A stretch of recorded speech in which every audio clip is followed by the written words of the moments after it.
Let's talk about this election. And Rev, I'm definitely turning to you first because you were one of the first people to know. You were one of the first people she called when she made it official.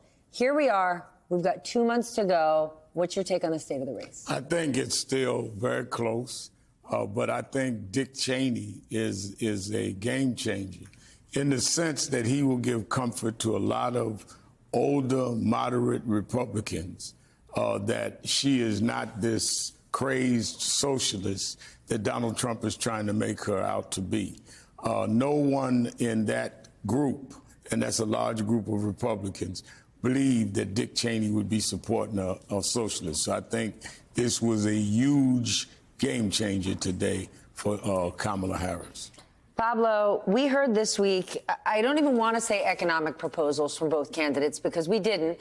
But Kamala Harris came out with a proposal for small businesses, making it easier to launch a small business, less regulation, a huge positive, a tax break. Donald Trump gave a big presentation on economic policy at the New York Economics Club, and there was no presentation. Yeah, presentation. He was incoherent, and he didn't actually offer anything. Had he said, I don't think the federal government should be involved in child care, that would be an answer and one you could debate. He didn't even do that. Yet, he still has a whole lot of support from some people in the business community. What's your take on this? Yeah, he's not a serious person, and it's disheartening that maybe it takes Dick Cheney to remind us that, like, if you care about an institution as a concept, whether an economic one or the country itself, you want someone who knows what they're doing in even a vague sense. And so the business part of this, Steph, as we've talked about for months now, people are, of course, motivated by self-interest. And in this case, they still see Trump as somebody who is gameable, who is corruptible in the most literal sense, and that's the advantage that he offers.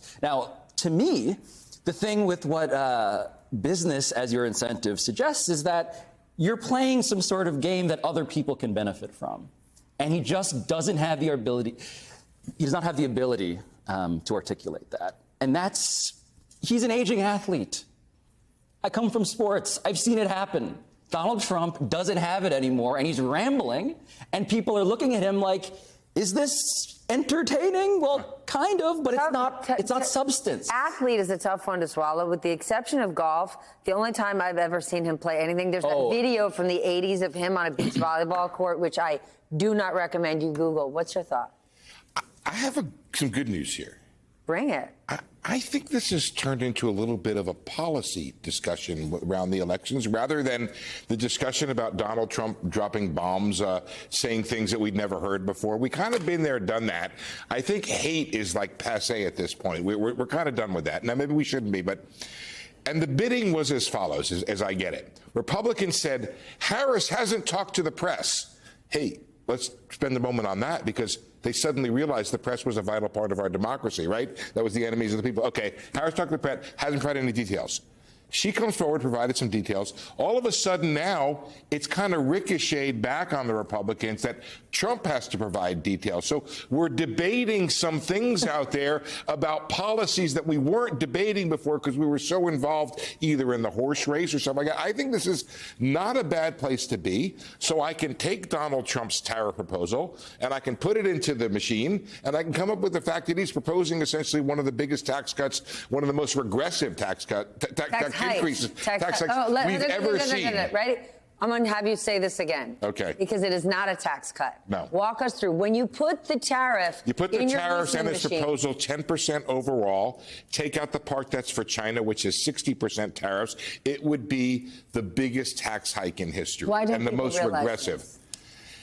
He kept saying that these are not taxes, but they are taxes. It just raises the price of the goods. It's not necessarily inflationary in the initial aspect, but what happens is you get this spiral because I put a tariff on your good, you put a tariff on my good, and then we're off to the races in terms of spiral. Yeah, remember what happened when Trump was president and the tariffs with China, and what did that end up doing? Crushing our farmers, and we ended up having to give them a huge amount of money in aid. But I need to spend a second here and express my disappointment with the Biden administration for continuing those tariffs. I'm on the other side on that for both camps. Trump is in another league with what he's talking about. Kamala Harris has been under a huge amount of pressure to provide details. As Steve was just saying, we want to see your policies, we want to see your details. She's had less than 2 months to do it. with the exception of tariffs, Donald Trump has been running for over 2 years, and we don't have details on anything. Why does that double standard sit? You know, I think that's an excellent question, Stephanie. The one thing that I've been hearing from voters is this frustration and exhaustion with the back and forth. But I will say they are asking and have been really calling on Harris to be explicit. In some of her speeches, you hear protesters and she's addressing them in different ways, depending on, the events of that day. But I really think what they're asking her to do is tell them what's going to be different between her time in office and a Biden presidency. And so those are some of the answers that I think young voters, especially that we're hearing from Stay Tuned, are asking and waiting to hear. Rev, here's the thing. People are complaining. They're saying, why don't we know her policies? She's been in office for 3.5 years.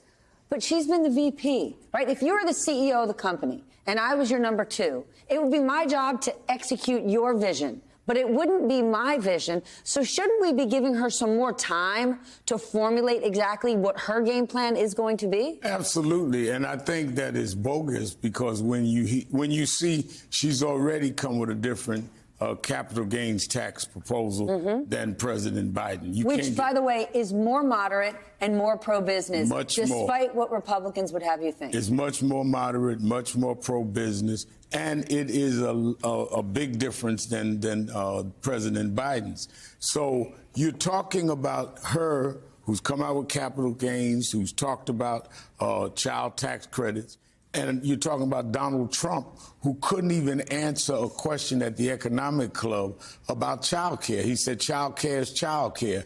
And he went off. If Joe Biden had made the speech that Donald Trump made, we'd be asking for the 25th Amendment to get him out of office. The man is unhinged. I agree with Pablo. It's an old song that doesn't work anymore. But it is that his head is not right. There's something unhinged about him.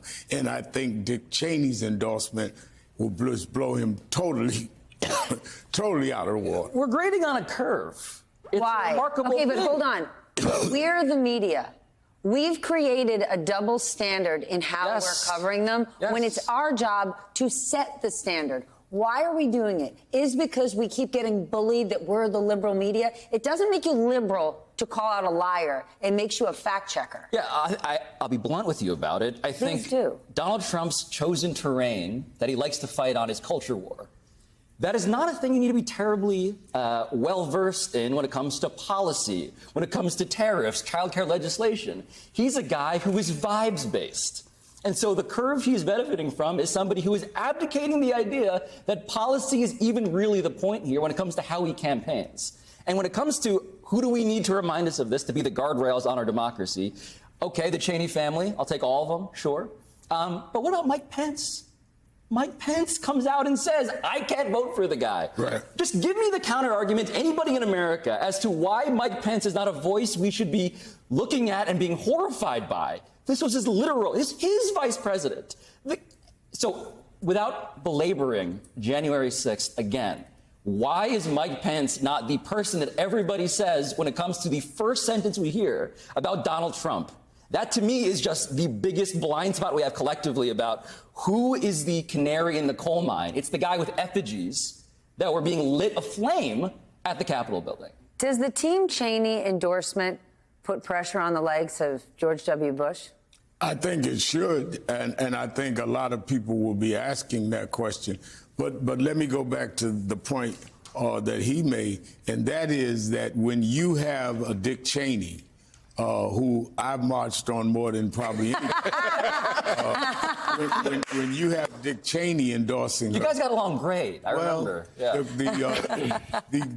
The culture wars just took a real shot in the head for Donald Trump, because no one believes that Dick Cheney would be on the side of the. Yeah, but Reverend, they've been so effective at just canceling out anybody who opposes them, no matter what status they previously had. They become either a rhino or whatever it is they call it. But they're going to run out of that. You think so? You can't just name call all the way through. I mean, and I'm no fan of Dick Cheney. I wouldn't go hunting with him. But when you deal with the fact that all of these guys, you cannot just. I've been fishing in some of the places that he's been fishing when he was at the undisclosed locations. But so you're saying there's going to be a McCarthy. I take confessions if you want. You're saying there's a McCarthy moment where they go to like this point of, at long last, Senator, you have no decency. I'm sorry to butcher the quote there, but you get to a point where you cannot accuse the army anymore of being communist. And you look at the fact that, look at him on the road. Trump's not drawing the crowds he used to draw. The passion is not there anymore.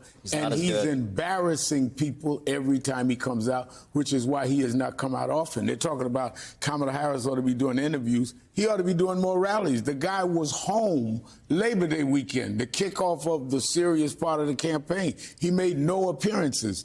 Nobody notices that? Steve, you know this. Yesterday when he spoke at the New York Economic Club, that was not a low information voter venue, right. Okay? Yeah. That is all Wall Street investment professionals in that audience. And the fact that they sat through that and said nothing or clapped is humiliating, should be humiliating to each and every one of them. If I could get a list of the attendees, I would be standing at their door today. Right now, I want to know Howard Lutnick, one of the most successful Wall Street guys who was so proud to say he's endorsing Donald Trump. He's now part of his investment team. How's he answering for what Trump said yesterday? How's John Paulson answering for it, right? For those guys, to the Rev's point, it's humiliating every time Trump opens his mouth. They just have to hide and go, I just want to be sure I'm never getting a wealth tax, and I love the corporate tax cuts getting extended. But it's shameful that the guy answers the child care question with child care is child care, Marco Rubio Ivanka. There wasn't even a verb in his sentence.